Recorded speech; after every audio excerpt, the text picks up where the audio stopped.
Hello, everybody, and welcome to Kaplan and today's free ACT prep class with Kaplan Test Prep.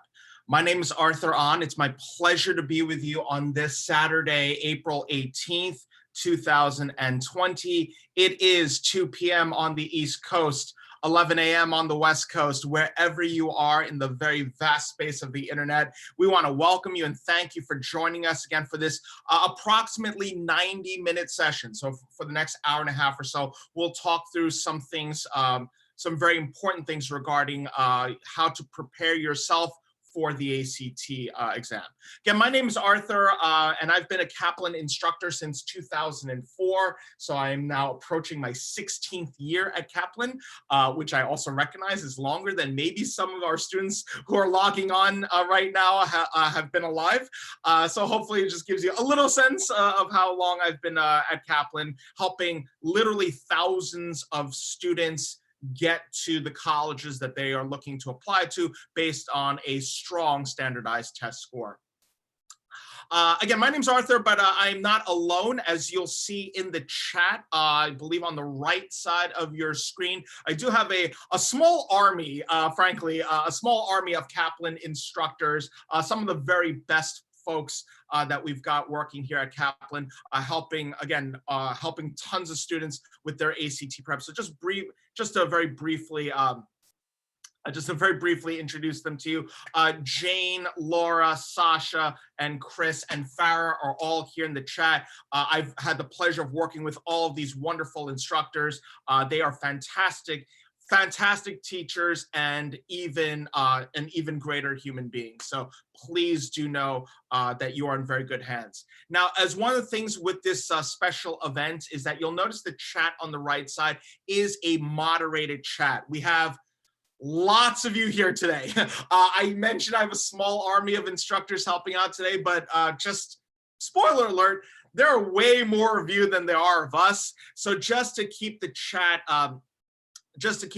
regulated a little bit, we are moderating chat. So if you do have comments or questions that come through, one of the teachers that I just mentioned may be able to address your question more directly. So just don't be surprised if like a comment comes through, a comment that you type in doesn't necessarily go through. We're trying to keep the chat helpful to everybody as well. So don't worry if like I ask a question and you want to type yes, and we have hundreds of you all typing yes. Don't worry. Like we see everything that you're typing in the chat, but we may have to moderate it just because we're having such a wonderful turnout here this afternoon. So no matter where you, no matter what you type in, we will see it, but we will have control over what gets sent into the public chat. But again, I assure you, we do see every question that comes in, and we'll be able to address every question that comes in as well. Okay.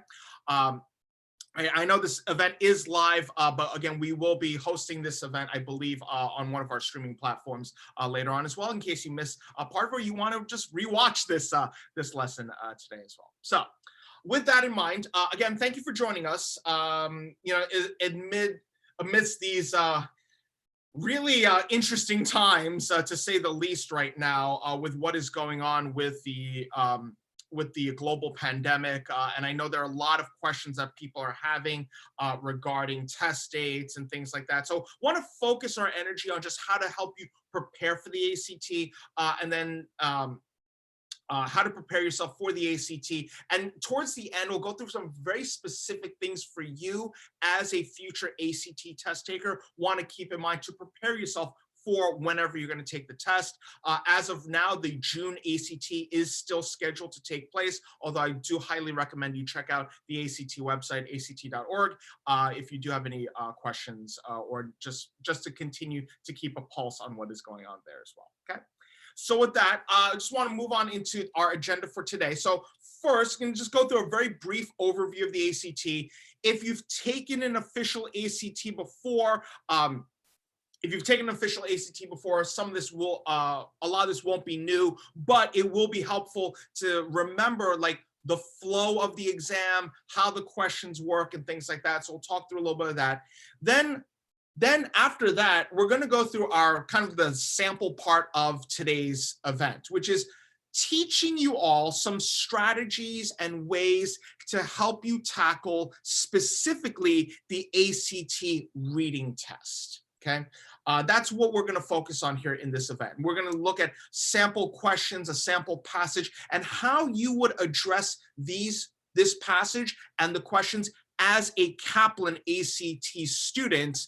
And if you are a Kaplan ACT student, you have access to all the strategies, all the methods, and tons of practice questions to help you succeed on test day. So we'll do a little sample class regarding ACT reading.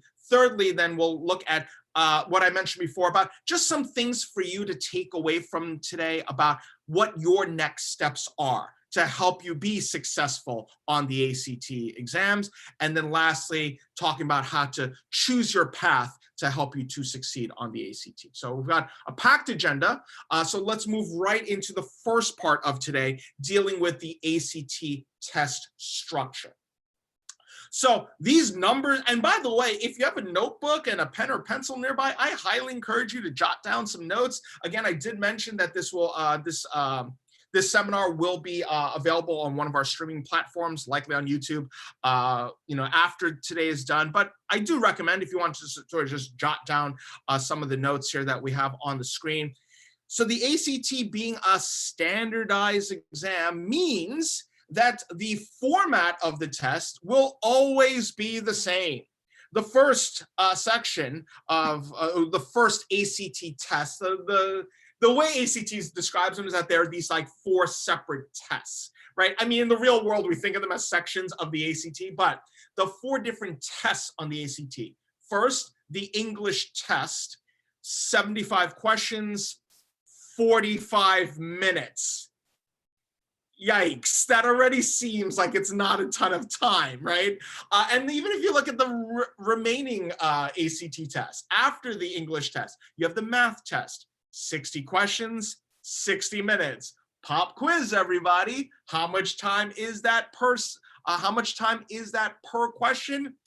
Yeah, 1 stinking minute per question, right? Literally, you have on average about 1 minute per question. Then you have the reading test, 40 questions, 35 minutes. Then you have the science test, 40 questions, 35 minutes. Now, those are the 4 required portions of the ACT. Now, just one note there that you see at the bottom, because I know a lot of people are wondering this right now. The ACT does include what they call the writing test. It's a 40-minute essay, which takes place after the science section. This is optional. And I know people ask, like, should you take the writing test? Okay, should you take the writing test? Well, the answer to that, honestly, is to check with the colleges and the universities that you will be applying to. Some programs will say to you straight up, will say, we're not really going to look at the ACT writing score. Like, we just care about the 4 other scores. But some schools, and especially the programs that you're applying to, like for instance, like we've heard of, like, if you're applying to a college and you want to be like an English lit major. Yeah, your ability to write well and to analyze passages might actually be relevant, right? I think we all agree that that makes sense, right? It would be relevant, and therefore those sorts of programs those sorts of programs might actually ask you, hey, we do want you to take the ACT writing test. So check with the schools that you are planning on applying to and see what their policy is regarding the ACT essay, or the ACT writing test. But the 4 scores, the 4 sections that you see up the top, those are the ones that matter, right? The English, math, the reading, and the science test. Okay. All right. And by the way, again, there's been a lot of news recently about the ACT is trying to be flexible with their tests and whatnot. The general recommendation want to give is that, people should take the ACT. People should be taking the ACT. Don't feel like you have to only take the test once. There's no shame in taking it a second or even a third time. And with the recent plans, to make the ACT more flexible, it's in your best interest to really consider about taking it maybe a second time, maybe a third time to help maximize your overall score. Remember that when you see, if you take the test multiple times, each time that you take it, like you get a separate score from 1 to 36 for each of those 4 sections, and then an average, or what ACT calls the composite score, which is the average of the 4 required sections. So I did see a couple of questions about that in the chat, and I believe my fellow Kaplan ACT instructor Laura addressed that. Remember, the essay or the writing test does not count towards your ACT composite score. The ACT composite score is made up of the 4 other sections. It's the average of the 4 other sections.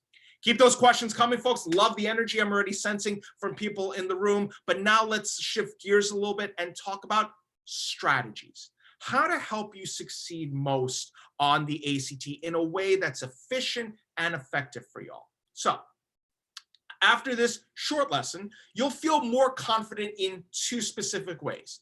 Understanding the ACT reading passage strategy that we teach to all of our Kaplan students, and then applying the ACT reading question method, which again, we teach to all of our Kaplan ACT students. But before we even get into the questions and all that stuff, here's the strategy, but I want to actually take a step back just for a second here, okay? This 3-step method for reading passage strategy. Some of you may be sitting there and being like, Arthur, I know how to read, right? I'm in 11th grade or 12th grade or 10th grade, whatever grade you're in right now. I know we've got students with very, very different, all sorts of different levels of grade. But you may be wondering, like, wait, why this seems like such a technical way of looking at it? And here's why. And I'm going to actually ask you this question in a second. I'm going to ask you a couple questions in a second, but let me kind of just talk through why we have a reading passage strategy to begin with. Like, why is it so important to read seemingly a little bit differently than you would normally? Well, here's why. When you read something in real life, my theory has always been this. You read something for one of 2 reasons. One, you read something because you have to memorize a bunch of information. Like, for instance, think back to your last social studies test, or like if you took like European history or American history in school. You had to sit there and memorize, the names of the different countries, and if the 2 countries had a war, like what were they fighting for, and who won that battle, and what the names of the generals and the capital cities of the countries were. And you had to memorize all that information, to read it over and over and over again, maybe make yourself flashcards so that you'd memorize all this stuff, get every little tiny bit of knowledge all into your head, until you had to take a test for it, right, in school. And then, let's be honest, after you took that test about, European history, like Unit 1 from 1600 to 1800, right? Like, after you took that test, what happened after that? You probably all just forgot about it, right? Like, afterward. I know I did. I'm not saying that with any judgment. I'm just saying, like, I know that was my thing, right? I was just trying to memorize a whole bunch of stuff. And then once I took the test, like, okay, I won't worry about that anymore until the final exam, right?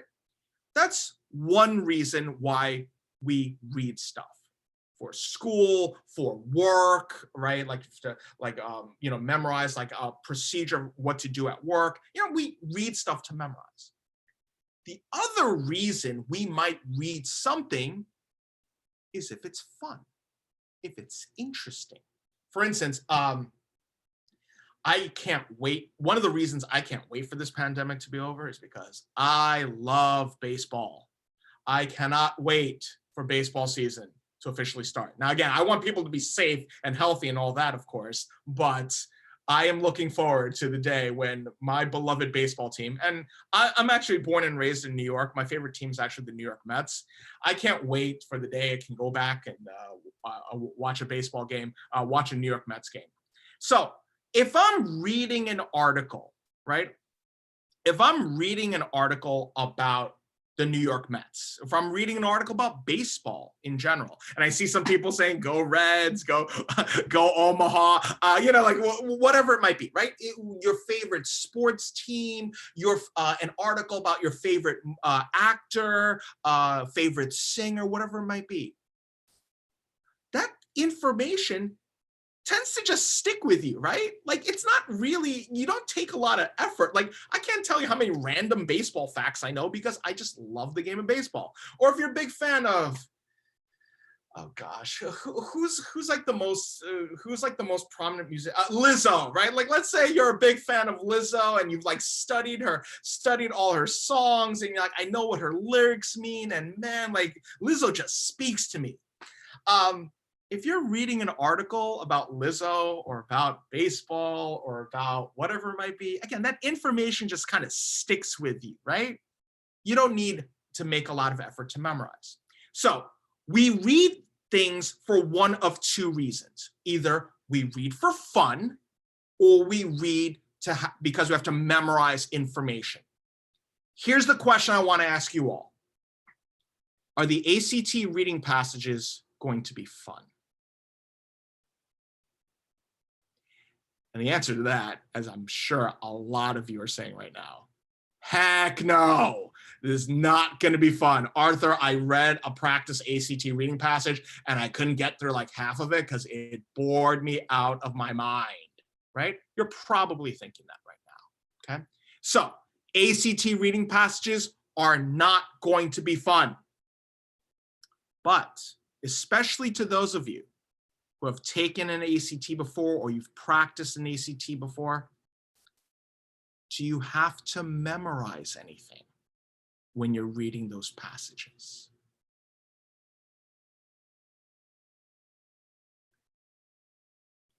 Do you have to memorize anything? Well, the answer to that is also no. It's not like the proctor's going to take your test booklet away from you and say, you can't read this passage anymore. Now you just got to answer the questions.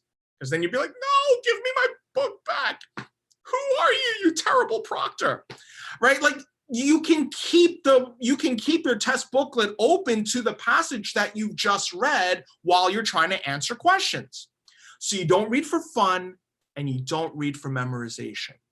But again, if those are the ways that we typically read stuff, well, neither of those ways are going to help you on test day. What will help you on test day? Follow along now as we talk about strategic reading. When you take the time to read, and in particular, if you see that word on the screen, strategically first, you're more likely to answer questions both efficiently and correctly. So this is our ACT reading passage strategy. Step one, extract everything you can from the pre-passage blurb. You know that little introduction in a reading passage, and it's usually in italics and says, the following passage is from blah, blah, blah, blah, blah. A lot of people tend to ignore that. But someone who's trained for success on the ACT reading test will make sure that they take a few seconds to read that introduction and just take whatever information you can from that blurb. That's step one. Then step two, reading each paragraph actively. I'm going to demonstrate what that means in just a second. And then thirdly, think about the big picture of the passage itself. What's the main idea? What's like the primary viewpoint that the author is trying to give in this passage? That's how we read these passages for success on the ACT. So let's apply that now. Let's apply that now in this sample reading passage. Now, if you'll notice, we start with that initial blurb, the introduction there, right? The following passage is adapted from an article in a travel journal on tourism in Mexico. And already you have a little bit of an introduction there, right? You're already helping to focus on, okay, they're going to talk about traveling. They're going to talk about what's cool to check out in Mexico. You just kind of put that in your mind about, okay, as I'm reading this is all about tourism in Mexico. It's not like, if there are other facts or other different things that come up, don't go down the rabbit hole and lose focus. Remember, everything that we're going to be reading now is regarding, okay, how is this applying to a travel journal about tourism in Mexico? That's step one. Now let's take a look at each of the paragraphs. And here's what active reading means. If you want to jot this down, here's what active reading means. It does not mean reading the first paragraph, then the second paragraph, then the third paragraph, then the fourth paragraph, the fifth paragraph. Right? That's what a lot of people tend to do, right? They try to like power through and just like read each paragraph one right after the other without stopping. And of course, what's going to happen by the end of the passage, when you get to that last paragraph, you're going to sit there and be like, what did I just read? Any of you ever done that? Like everybody, like me too, right, to be honest, right? So instead, every few sentences, maybe like every 2 or 3 sentences, you're just going to want to do a quick pause and just say, okay, what's the main point of these first few sentences? What's the main point that came up? I don't want to get lost in the details. I don't want to get lost in the specifics. I just want to focus on like the general theme within those first few sentences I've just read. So we'll try that now. Let's take a look at this first paragraph together. Before tourism became a mainstay of the economy, the value of terrain in Mexico was defined by the arability of the land. To many Americans, tropical tourist-owned beach towns such as Acapulco and Puerto Vallarta characterize Mexico. Whoa, stop right here. Again, this is going to be you on test day. Before you start getting lost in all those details, you're saying, okay, tourism, and talking about before tourism was a big part of the economy. Oh, what did people care about in Mexico? They cared about the arability of the land, right? That's what they cared about. And then for Americans, tourist-oriented beach towns characterize Mexico. So to Americans, when they think of Mexico, they think about like all the touristy places. That's what we get from those first few sentences. Now let's go on from there. These may be the most common sorts of destinations for foreign travelers, but they certainly are not the most representative areas of the country itself. Oh, stop right here. Did you notice, and I'm actually I'm gonna try to just highlight one particular thing here. It's not the most complex word in this passage. Oh, it's not the most complex word in the passage, but it's an important one. The word but, which I'm going to put with 2 underlines there. Notice how having this word,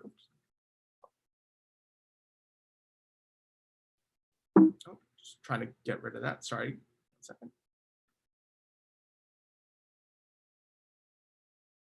Okay, so if you notice, like having that word but there tells you there's a contrast. Before, in the sentence before, we said, oh, Americans think of Mexico as like those tourist places, but they certainly are not the most representative areas of the country itself. Oh, there's a contrast. We're going to learn about different places in Mexico. They're going to talk about places that aren't these typical tourist places. Let's go on from there. These cities and others like them are set up to be attractive to the tourist trade for better or worse. But the land and culture are vastly different from those of the altiplano or high plain. The function and appearance of each type of terrain dictate this divergence. Okay? So as we get towards the end of this, paragraph, here's what we want to know. Again, the main points here that are being brought up, right? The main points that we see here. Being that tourist areas are not representative of Mexico. And then towards the end, notice they introduce this term, the altiplano, right? And how the altiplano is different from those beach towns or from those typical tourist places, okay? So that's what we get from this, first paragraph. Notice this first paragraph is 14 lines of a lot of information. But if you're reading strategically, you can just say, look, first paragraph, oh, they're talking about like the contrast of tourist areas in Mexico and like the more realistic areas of Mexico. That's it. That's the summary from paragraph 1. And that's all you would need to remember after you've read through this first paragraph. Let's take a look at paragraph 2. A tropical beach is a specialized area, not only because it cannot be found outside of specific latitude measurements. Any living thing must be highly specialized to survive there or else must acclimate quickly. This is the least livable area. The closer a land dweller moves to the ocean, the fewer the resources necessary to sustain life and vice versa. So notice here, they're talking a little bit more about these tropical beaches and what makes them unique. So these beaches are specialized areas. And literally, and by the way, these same notes that you're seeing in blue on the slides, like that is like an example of what you would do on test day. You just jot down just a couple of quick notes for each individual paragraph, okay? And then from there, specialized areas in nature are analogous to the settlements of indigenous people in forbidding environments untouched by modern society. Surroundings dictate the life of a consumer, human or otherwise, and through adaptation, one is nearly defined by the other. So again, notice here, they're setting up, again, talking about the specialization. We see that in line 22 about specialized areas in nature. Talked about before about specialized areas are the least livable areas, okay? All right, let's take a look, continue on. In sharp contrast is the tourist in the tropics, who has likely settled upon a destination by how different it looks from home. So notice here, right? Instead of those typical beach towns or whatever, now we're talking about different areas. In order to appeal to such tourists, the beach towns often contain deliberate marks of earlier civilizations. But these contrivances do not characterize the history or culture of the portions of the country inhabited for function rather than beauty. Oh, notice there's something else that's coming up here now, right? They're talking about how, oh, like these tropical towns, they do, they are still appeasing to what tourists want. Tourists want to be like, oh, this is cool. Look at the history here, right? So they will mark off these different areas of early civilizations. Again, just summarizing how tourists will, what tourists want from this. Okay. All right. Now, by the way, I saw a great comment in the chat earlier about someone mentioning how like, oh, like this feels a little slow, right? It feels a little slow. Like, oh, like I might not be able to get through all this reading it this way. Like, I understand how it might help, but the time is such an important thing. Here's the thing. If you practice consistently with this technique, what you'll notice is that, yeah, you spend a little bit more time than you might otherwise on reading the passage. But then answer this question for me. Where do you suppose you'll save time if you read the passage like this? The place where you'll save time is actually the most important place. And that's when you're trying to answer questions, okay? That's where you'll actually save a lot of time and a lot of mental energy here, okay? So again, bear with us as we go through this. Again, this is the first time you're seeing this strategy for many of you. So it feels a little clunky at first, but again, the idea is after you get to the end of a paragraph, just have a couple of quick notes, just have a summary in your mind of what the passage is trying to say, and then go on immediately to the next paragraph. Let's take a look now at the next paragraph. Mexico's beach towns import resources to accommodate a great number of people, but the terrain itself generally lacks certain basic human necessities. And by the way, I forgot who mentioned this in the chat, but someone said, like, notice a key word here. That same keyword we saw earlier also shows up here. It's the word in line 36, the word but.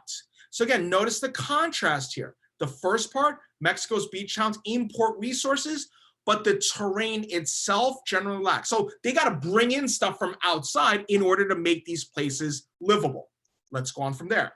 soil suitable for plant cultivation, and sufficient resources of drinking water, both of which occur naturally in the temperate and fertile Altiplano region. So notice here, why did the author bring up all that stuff at the beginning of the paragraph? To make the point here about going back to the Altiplano and how the Altiplano has these natural resources. It has water, it has a fertile soil, like plants and crops grow from there. That's what we get from this paragraph. Let's move on to the next paragraph. A traveler in Acapulco would learn no more about the foundations of Mexican agriculture than a visitor to Yellowstone Park would learn about New York City. Notice here, going back to that original point about like, oh, tourism is different in Mexico if you go to Acapulco compared to other places.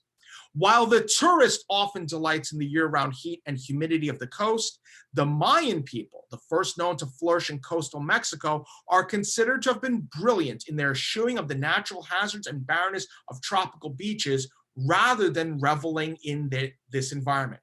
So already you notice they're bringing up another specific point here, the point about the Mayans and how the Mayans were really smart for avoiding the beach. Why did they avoid the beach?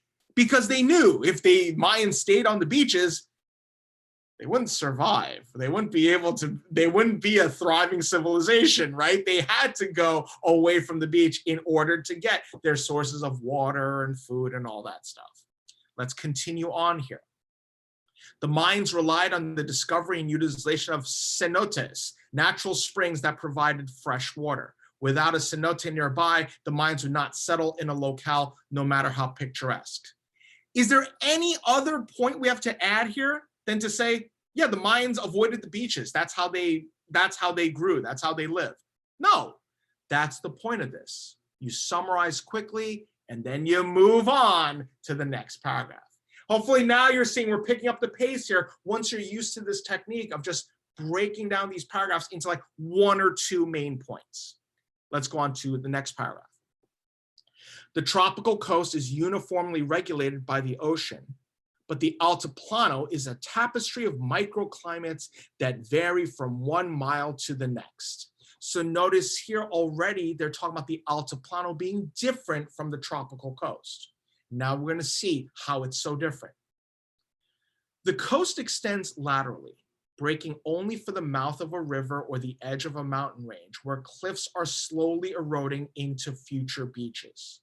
The Altiplano, on the other hand, expands in all directions and gradually fades into the mountains. The coast presents a border. The Altiplano is expansive and indefinite.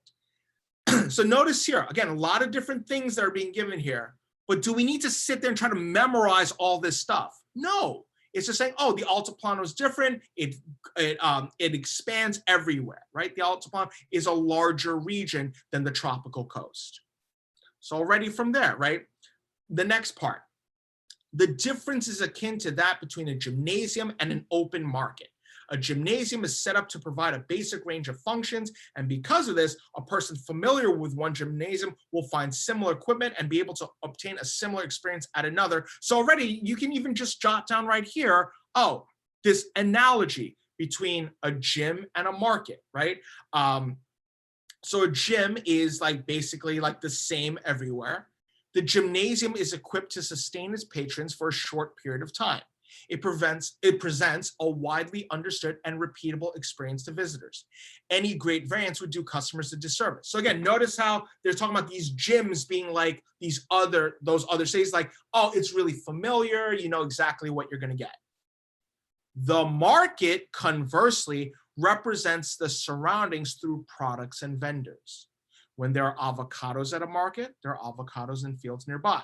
If one product is found in a disproportionately large number of vendor stands, it is likely well suited for cultivation or popular with local consumers.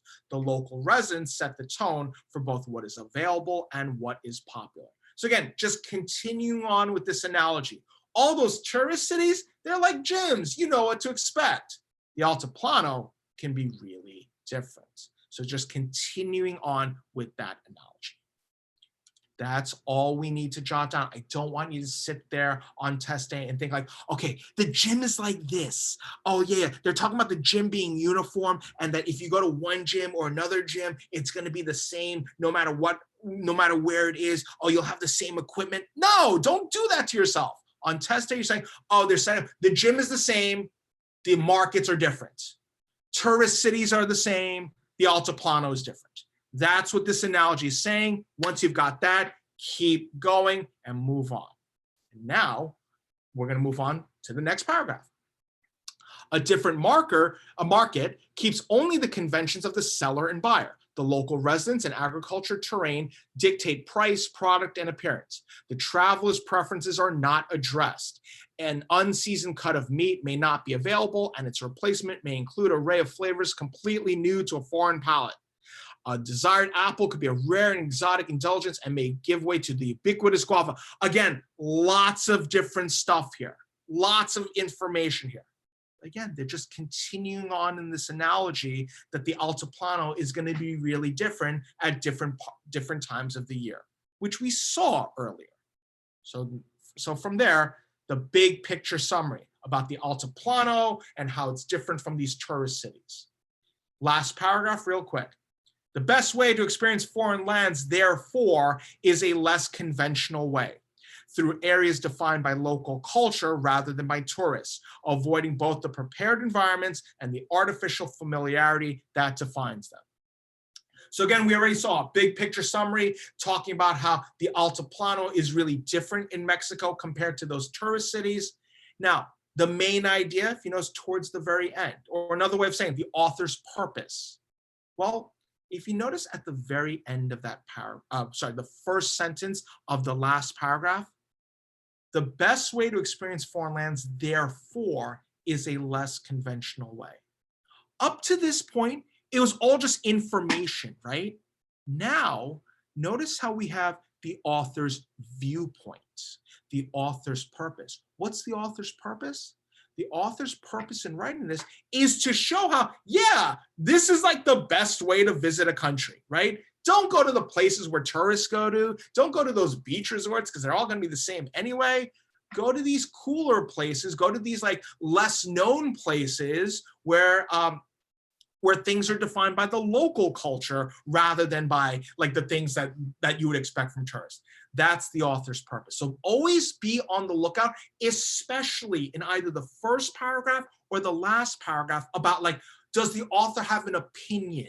Does the author have a viewpoint? And we see that here in the first sentence of this last paragraph. The author clearly has a viewpoint here, right? The author is saying like, don't go to like Acapulco or Puerto Vallarta.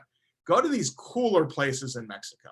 Go to these cooler places when you're visiting any country for tourism. That's what we get from this passage. We went through a whole bunch of paragraphs. We went through 95 lines of stuff here. And all we need to remember is that, oh, they talked about the Altiplano and how it's different and how it affects like different types of tourism. That's what we get here. And with that, we're going to save ourselves time and energy as we go through the questions, okay?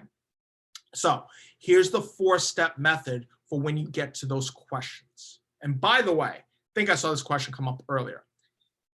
Why do we have to read the passage first and then answer the questions, right? Because like some people might be tempted to read the questions first, but notice the strategy here. We read the passage, we get the quick summary of each individual paragraph, and then we look at the questions. Here's why. Honestly, if the ACT reading passages only had like 1 or 2 questions for each passage, I would tell you, read the questions first.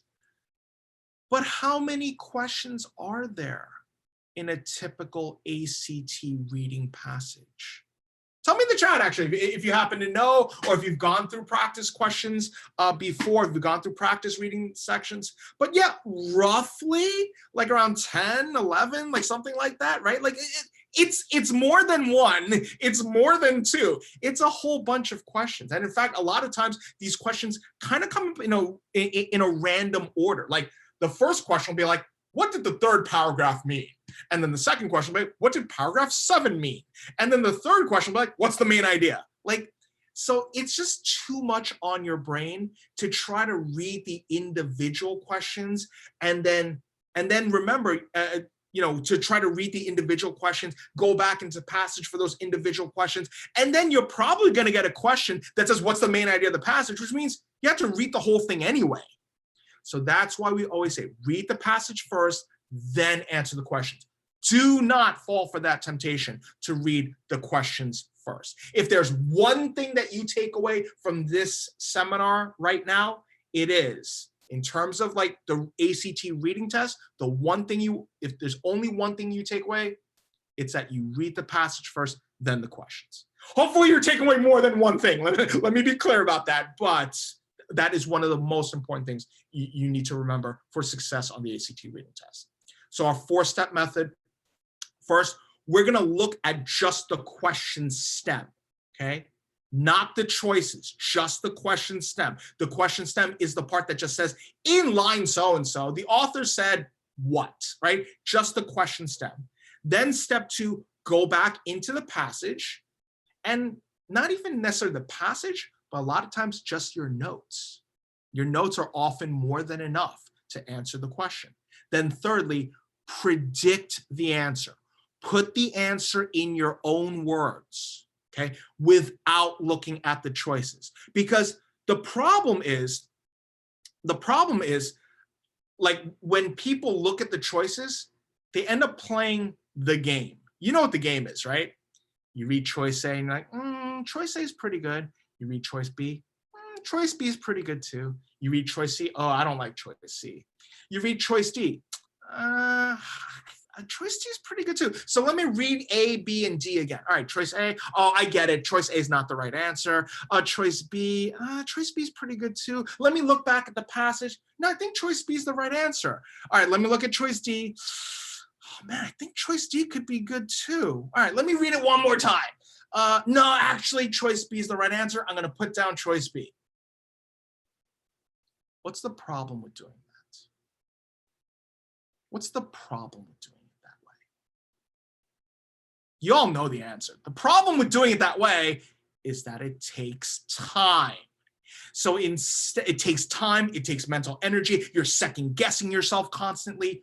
Don't do that. Instead, come up with, in your own words, what the answer should be, and then find the choice that matches your prediction, okay? That's the 4-step method for ACT reading questions. So with that, let's take a look at some sample ACT reading questions, starting with question number 1. Which of the following best states the main idea of the passage? So the main idea, remember we mentioned this before about, the main idea was, the author was saying like, if you're gonna visit a place like Mexico, don't go for those typical beach towns, go for a place like check out a place like the Altiplano, where it's just like, you get like a more real or more true experience, right? Like, again, in your own words. Notice I've covered up the answer choices. I want you to have a clear idea of like how you would answer, try to answer this in your own words. Think about the things we brought up. And now here's what I'm gonna do. I'm gonna show you the 4 answer choices. When you have an answer, don't put it into the chat, but instead, if you scroll down a little bit, you should see a poll with 4 answer choices, A, B, C, or D. Click on the answer that you believe is correct, okay? So once I show you the answer choices, scroll down, click on the letter of the answer choice that you believe is correct. Again, please do not put it into the chat. Make a prediction and then find the choice that matches your prediction. I'll give you a few seconds. Try this on your own.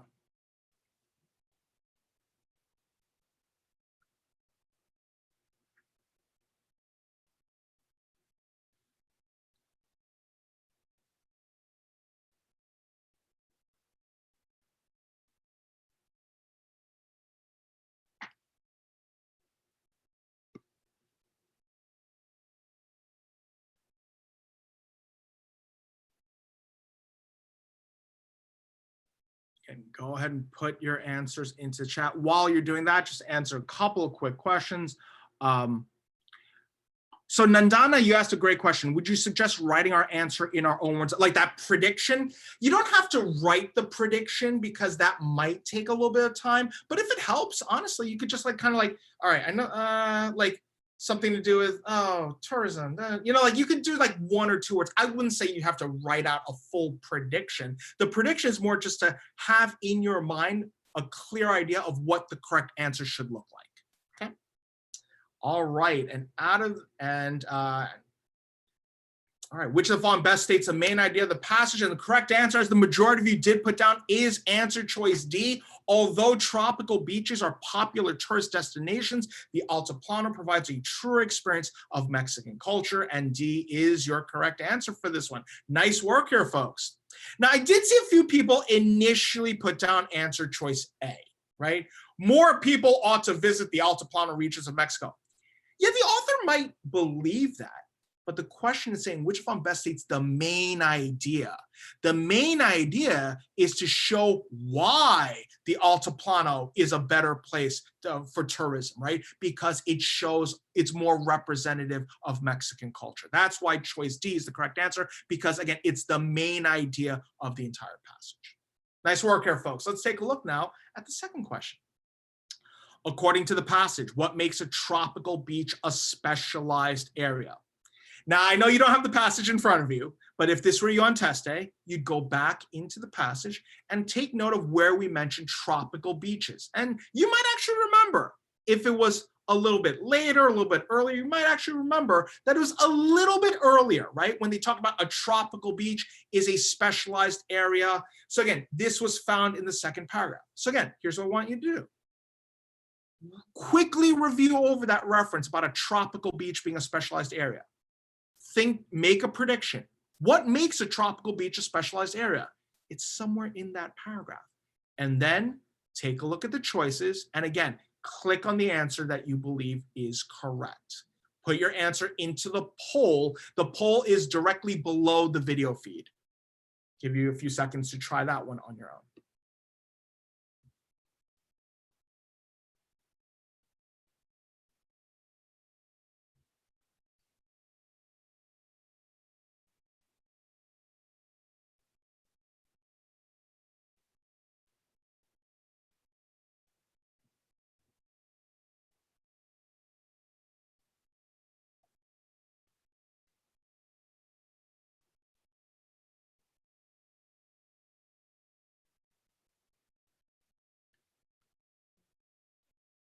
All right, now to those who are voting, seeing some strong results here. If you look back at the passage, lines 15 to 24 are the whole paragraph about tropical beaches, but notice they bring up something very specific about tropical beaches, not only because it cannot be found outside specific latitude measurements, but also, if you see here, any living thing must be highly specialized to survive there or else must acclimate quickly. Choice H is your correct answer. And yes, only certain living things can survive. Exactly. Good catch there. We see that in line 19 to 22 or so. Nice job here. Good. All right, take a look at question number 3. As it is used in line 25, the word dictate most nearly means.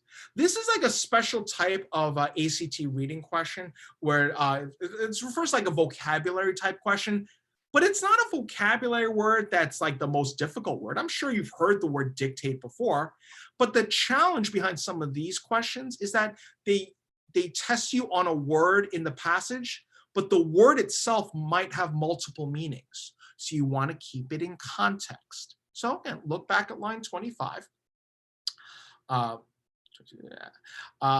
Again, that whole sentence there. Specialized areas in nature are analogous to settlements of indigenous people in forbidding environments untouched by modern society. Surroundings dictate the life of a consumer, human or otherwise, and through adaptation, one is nearly defined by the other. So again, what does the word dictate mean in the context of that sentence? Make a prediction.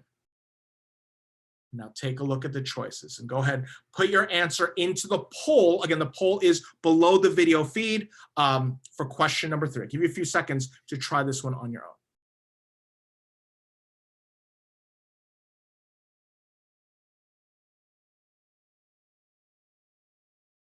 Hey, Tanner, Tanner, in all honesty, make your mistakes now, right? Like, don't make these same mistakes on test day, right? That's why you're here, to get a little bit practice, get a little bit of seeing these methods and strategies in action a little bit.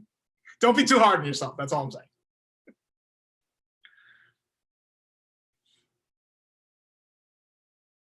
So dictate can have actually multiple meanings.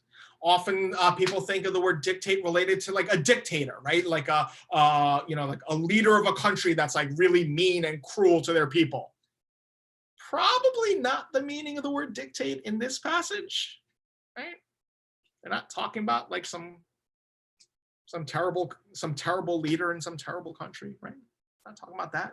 Surroundings dictate the life of a consumer, human or otherwise, and through adaptation, one is nearly defined by the other. Show your results here, and out of those we see here the correct answer for this one is answer choice D. Surroundings shape development of the life of a consumer, right? That is your correct answer for this one. Nice work here. Out of those you voted, about 85% of you put down answer choice D as the correct answer there, right? Again, it's not about, like choice C would be, again, like that meaning more related about like forbidding a response, right? You can't do this. I'm the dictator. You will follow my orders, right? That's not what this passage is saying. The passage is using the word dictate here about just saying how it makes certain things develop in these climates. Okay. All right, cool. Let's take a look then at question number 4. The passage most strongly suggests that the Mayan people were the first to flourish in coastal Mexico. Because of what? Again, I know you may not have the passage right in front of you. That's okay.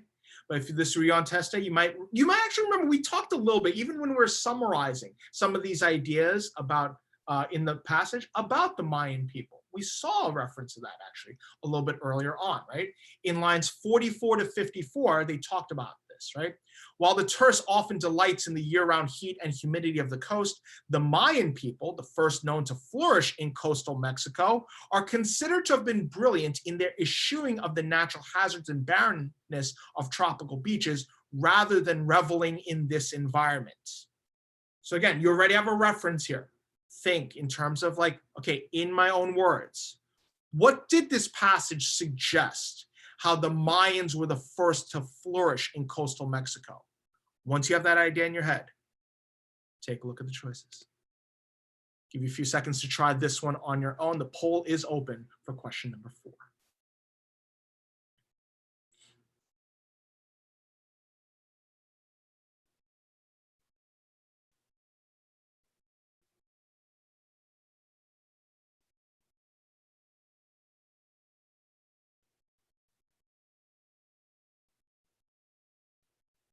If you had a prediction here to go back into the passage, what are they suggesting that the Mayan people were the first to flourish in coastal Mexico? Well, we see in line, like the 3rd or 4th line, they talk about the Mayan people, the first known to flourish in coastal Mexico, are considered to have been brilliant in their eschewing of the natural hazards and barrenness of tropical beaches, rather than reveling in this environment. Now, some of you might be like, oh, wait, what the heck does the word eschewing mean? But even if you don't know that definition, you might be able to kind of figure out what this passage is, what the sentence is trying to say. Because notice this, rather than reveling in this environment. So rather than saying, oh, look at how beautiful these beaches are, and look how amazing they are, they did something else, right? They did something contrasting. Because we see that contrast word, the word rather, in that sentence. And from that, you can make a prediction here, and the correct answer is, as we see here, choice G, successfully discovered enough cenotes to support the population. They stayed away from the coastal beaches, and they relied on the cenotes, natural springs that provided fresh water nearby.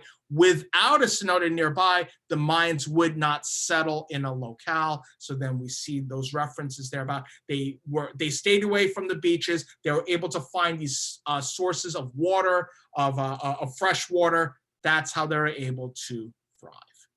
Nice work here. Okay. All right, let's take a look at question number 5. Last question in this set. The comparison between a gymnasium and an open market in paragraph 4 is meant to do what?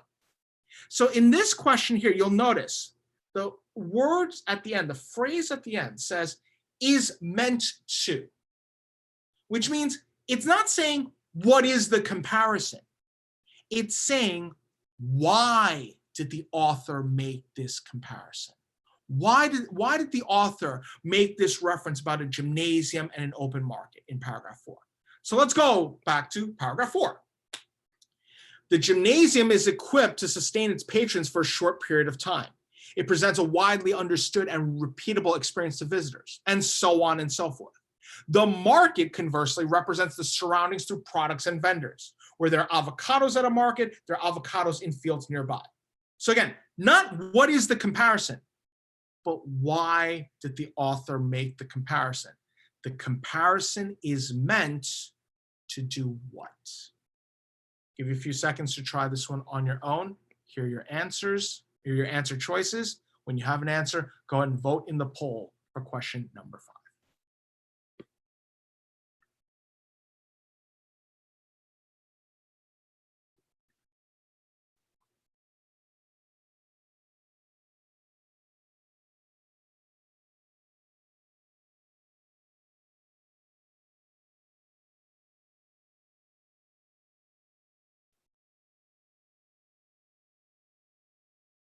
Some folks said the last one was a little bit tricky. I think this one's a little bit tricky as well. It's definitely a little bit more difficult, but again, think again what the question is asking for.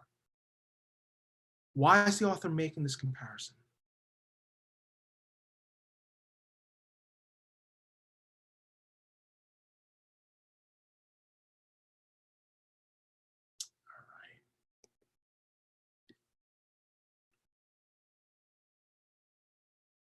Correct answer is answer choice C, as those more people put down answer choice C, emphasize that beach resorts are set up to cater to visitors in a way that the Altiplano is not, right? The Altiplano doesn't care if you're a tourist, right? The Altiplano is going to be able to service like whatever based on what is going on in the climate and the environment. That's why choice C is the correct answer.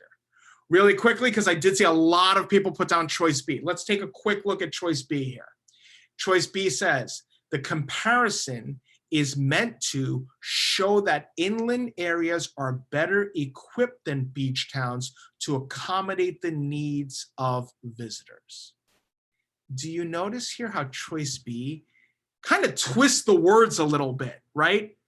Who are the visitors, right? Well, if you're talking about like visitors, like tourism, like tourist visitors, well, right? Like the tourist visitors are probably more used actually to the beach towns, right? But choice B is kind of twisting the meaning here when it says show that inland areas are better equipped than beach towns to accommodate the needs of visitors. Well, the inland areas, right, where the Altiplano is, where like it's less touristy, they might actually be less equipped to accommodate the needs of visitors. And that's why choice B is kind of twisting the wording here a little bit. Choice C is the correct answer here, right? The beach towns are set up to cater to visitors. The Altiplano is probably a little bit more suited to natives.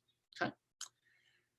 Great work with this one, folks. Now, I want to be honest, this is a challenging passage, and we saw some really tough questions here, but this is literally a sample that we give to our Kaplan ACT students. So you've had a good opportunity here to get a sense of what is covered in our classes.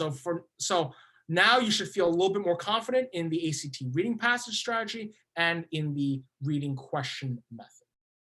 So with that, big question for here on out. Where do I go from here? Like, what am I gonna do now? What are my next steps after I've seen this lesson? Now, I want to be honest, I wish I could say like, oh, you watched this like little mini lesson with me and with all the other teachers at Kaplan, now you're gonna get a perfect score. I wish I had a magic pill to provide that to y'all. But the reality is, there are some important next steps that you're going to need to do to help you be successful for the ACT. So just go through a few tips for success. And again, if you have a notebook and a pen or pencil nearby, you might want to jot down some of these. First is this: know your starting point and know your target score. Your starting point is, for those of you who have taken an official ACT exam, that's your starting point from here on out. Those of you who have not, take a full-length practice ACT. On our Kaplan website, kaptest.com/ACT, we do offer lots of practice resources so that you can get a sense of what your starting point is. And then from there, your target score. Those of you are saying, target score is at 36. I want to get 36 across the board. I want an average of 36. Well, do you need it? That's the important thing, because let's be honest, you have a lot of other things you're thinking about regarding school, right? Like, time doesn't just stand still and then you just have all this time in the world to study for the ACT. I know I didn't when I was in high school, which was a long time ago, again, a long time ago. Right, but we got a lot of other things going on with school, right? Like, you're studying for AP exams, you're studying for finals, and one day when this pandemic is done, you're going to go back to being captain of the debate team, or you're on the volleyball team, or whatever it might be, right? Like, you've got a lot of other things going on. So don't think in terms of like, what is a good score on the ACT? Instead, look at the colleges and universities that you're thinking about applying to, and find out what was the average ACT score for those schools, whatever schools you're thinking of. Now, if you're applying to like an Ivy League school, like a Harvard or a Yale or that level like Stanford or MIT, yeah, you're probably going to want a really strong ACT score, probably as close to 36 as you can. But again, there are other really good schools where like their average ACT score might not be as high as you're worried about. So set up your target score, set up a starting point, set up a target score, and say, here's my starting point. I just need to get to this, whatever it might be. Maybe it's a 30, maybe it's a 31, maybe it's a 28. Do the research, check the schools that you're going to be applying to know what your target score is. Then develop a personalized study plan. A non-personalized study plan is just, I'm just going to keep doing ACT questions until test day. That is the least personalized study plan. Instead, once you've taken like a practice ACT, or like how your ACT scores broke down, think to yourself, okay, I did great on the English test. I did horrible on the science reasoning test. Well, for you then, you need to think in terms of like balancing your time, so you're spending more time on the science reasoning test, okay? Or whatever it might be. Maybe you bombed the math part of the ACT the last time you took it, then you know that you need a little bit more emphasis on the math part, but don't ignore the other sections, right? You don't want your skills to go, to get worse on the other sections, okay? Use the test strategies in conjunction with drills, realistic practice, and review. Like in this sample lesson, we went through just a couple of the reading strategies that we use in our course. In our full Kaplan ACT program, we have strategies for every single question type for every single section.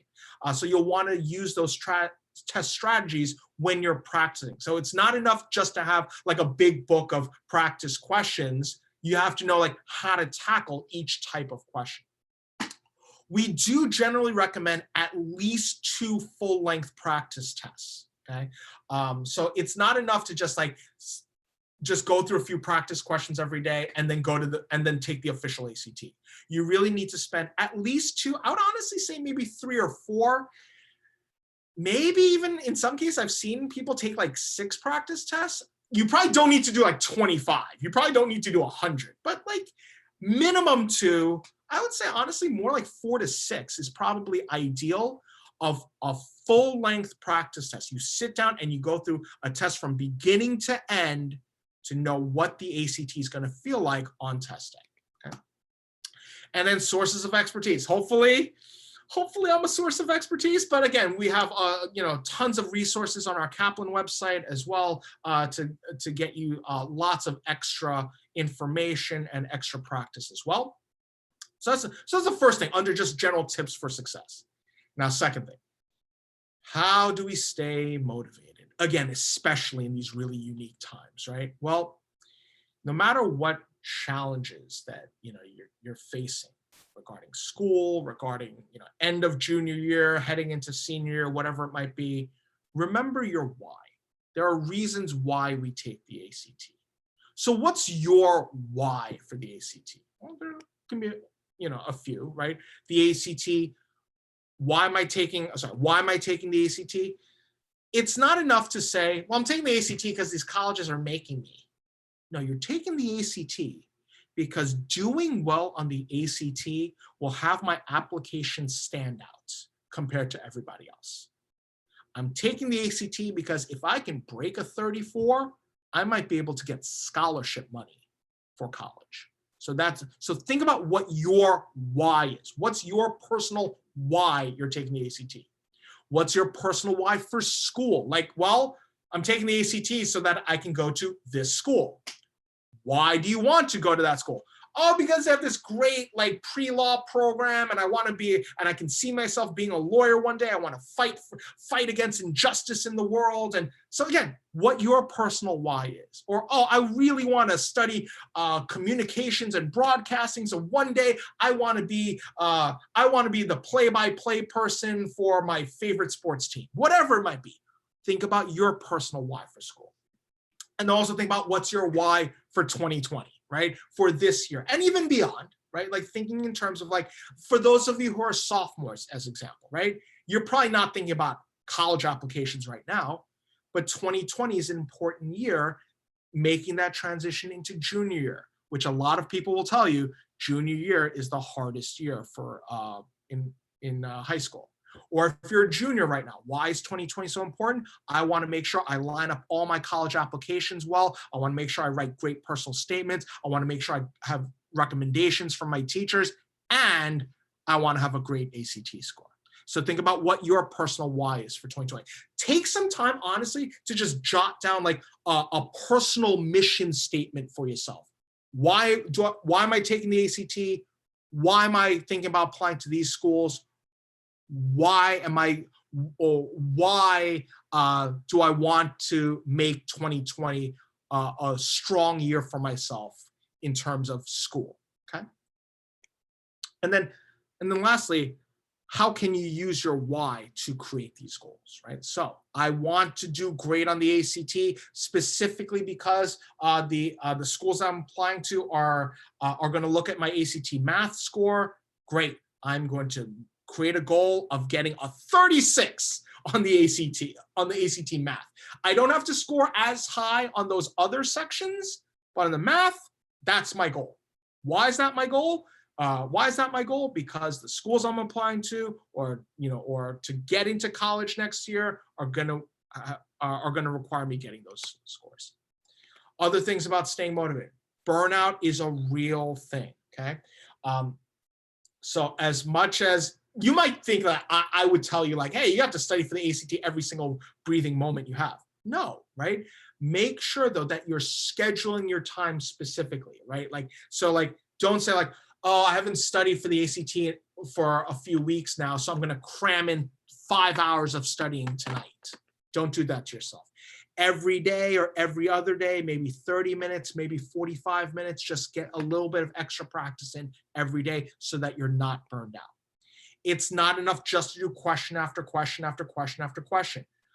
Think to methods, think to strategies, think to like extra practice, instructional videos, that kind of stuff to help you out as well. And thinking about strategies for the ACT, how the strategies for the ACT can actually help you with your regular schoolwork. For instance, I've had students of mine in my Kaplan ACT courses that have said like, oh, that whole reading strategically thing actually helped me with my English class last semester, or helped me with my history class this semester. So they can actually be really helpful. So don't think of this as purely a way just for the ACT. It can help you for like, like no matter what you end up studying in college, for instance, passage mapping and strategic reading and all those things we talked about earlier can actually be really helpful when you're going through like 100 pages of notes in like your history 101 class or your psychology 101 class. So these strategies can actually help you with your regular schoolwork as well. And remember, it's a marathon, not a sprint. What do we mean by this? A sprint means you have to get everything done as quickly as possible. Now, now, now, now, now. Run as fast as you can. A marathon is where you pace yourself. You're running at a steady pace. Maybe a little bit slower than a sprint, but you're just chipping away every day towards hitting your test goals. Okay, so it is a marathon and definitely not a sprint, especially now. Okay, mix it up again and again and again. So like I said before, even if your goal is to get a perfect score in the math test, mix it up by practicing a little bit of the English test or practicing a little bit of the science reasoning test, because again, burnout can be a real thing. And one way to avoid burnout is to not just focus on the things you feel weaker on, but also the things that you feel relatively okay with, because it's a confidence booster, right? Like, I'm already going to score 30 on my English test. I want to focus on getting a 36 on my math test. So sitting there and like doing math problem after math problem after math problem, it's very demotivating. But if you say, I'm going to take a look at some English problems. Oh, that one doesn't seem so difficult anymore. Now that 30 becomes a 31. Maybe that 31 becomes a 32. So again, just mix it up a little bit every day. Okay. One of the things that these circumstances right now have definitely highlighted is our ability and capability to study virtually with friends. I know I saw a lot of people before we got started were asking, do we need to log into Zoom for this? Like, no, you're watching this through the Kaplan website, but a lot of you are probably already familiar with Zoom or any of the different learning platforms. And that's one of the things that's been really interesting about these times. And as a Kaplan ACT instructor, where we teach our courses in in online formats, I've taught students from all over the country, from New York to California, everywhere in between, even students in Canada, even students in Mexico, even students in other places internationally, because they want to come to the US. They want to come to the US, for college. So one of the best things we can say is just study virtually with friends and switch between digital and paper-based practice as much as possible. Just to like, we're so used to right now in this age of like digital right now, because it's kind of forced upon us, right? You have to like log in for a class and all that, but paper-based practice is also helpful as well, depending on how you're going to be taking the ACT, okay? And then I said this already, but switch among the subjects throughout the week, okay? Don't make every day or every session same. Just mix it up, avoid that burnout. Okay? And with that, lastly, if you need help, if you're unsure where to start, come chat with us about building a study plan. Make an appointment at this URL. I think we'll put the URL in the chat as well. But if you visit this URL, this will actually launch a scheduling page where you can just talk to another Kaplan pre-college instructor to help you with any questions you might have about the ACT. We are still running ACT test prep programs even throughout this pandemic, so that we can help students get ready, because we know that the situations are really weird right now, right? It's really challenging right now, right? What's going on in the world. But once this lifts, colleges are still going to be looking for students. High schools are still going to be wanting to graduate their students. And you want to put yourself in the best position possible, so that once all this is done and once everything is quote unquote back to normal, you want to be able to have a strong application for yourself. And one of the best things for your application is going to be to have a strong ACT score. So if you want to get more information, you can make an appointment through our website here. The URL is on the screen there. If you want to jot it down, or we can put this URL in the chat as well, to make an appointment to meet, to virtually meet with one of our Kaplan instructors who can give you more information about our Kaplan ACT programs, extra practice. We have a lot of free resources as well. But I do recommend really thinking about just the time and the effort that you want to take over the next few weeks to prepare yourself for the ACT. Again, as of right now, the June ACT is still scheduled, I believe June 13th. But even if worst case scenario, the June ACT is postponed, I know the ACT and that other test that we won't speak about here, they are also planning contingency plans so that they can offer the ACT throughout the summer as well. So I don't want, so like there'll be more information that'll come from the ACT about this. But really the main thing is this: no matter what the circumstances are regarding like, when's the next test date? Or am I gonna take the test in June? Or am I gonna take the test in August? Oh no, what's gonna happen?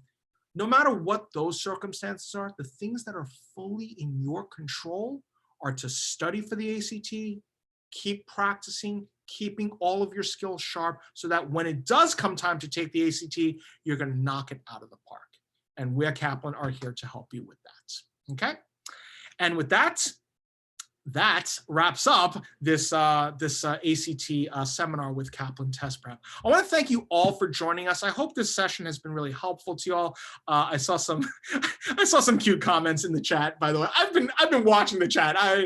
I don't like to bring attention to myself, but thank you for your participation, and I certainly hope this has been really helpful to you all. I know, again, we're living in a world right now where a lot of things are uncertain, but keeping in mind the things that are certain, you're going to want to make sure that you put yourself in the best position for college applications. And one way to do that is to just prepare now for the ACT. Okay. Thank you all very much. We hope to see you at maybe a future Kaplan event for the ACT, or even better, in one of our Kaplan ACT courses in the very near future. Thank you all again for joining us on behalf of everyone here at Kaplan Test Prep. My name is Arthur Ahn. It's been a pleasure to be with you on this Saturday afternoon. Please enjoy the rest of your day. Stay safe, stay healthy, everybody. Stay indoors. Practice the good old social distancing that we're all learning so much about now. And have a great rest of your Saturday. Take care. Thank you.